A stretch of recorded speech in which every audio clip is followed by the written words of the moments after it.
Hey everyone, welcome back.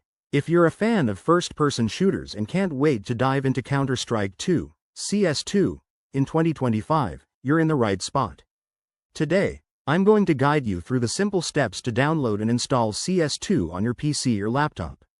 Whether you're a seasoned player or new to the game, this tutorial will get you up and running quickly and safely. First things first, make sure your system meets the requirements. CS2 needs a decent PC with at least an Intel Core i5 processor, 8GB of RAM, and a graphics card like NVIDIA GeForce GTX 760 or better. Also, you'll need a stable internet connection and a Steam account. It's the official platform for CS2. Step 1. Head over to the Steam website at store.steampowered.com. If you don't have Steam installed, download and install the Steam client for free. Once that's done, launch Steam and log in with your account. If you're new, creating an account is straightforward. Just follow the on-screen prompts. Next, in the Steam interface, use the search bar at the top to type Counter-Strike 2.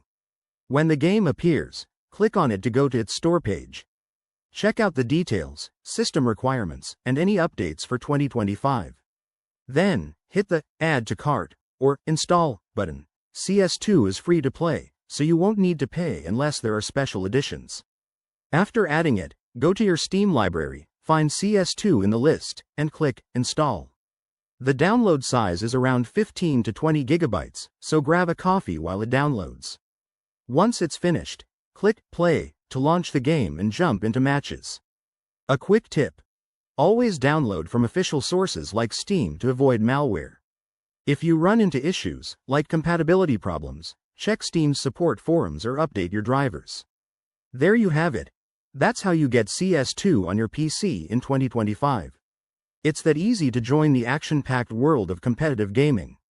If this helped, smash that like button, subscribe for more tech tips, and drop a comment below. Thanks for watching, and I'll see you in the next video.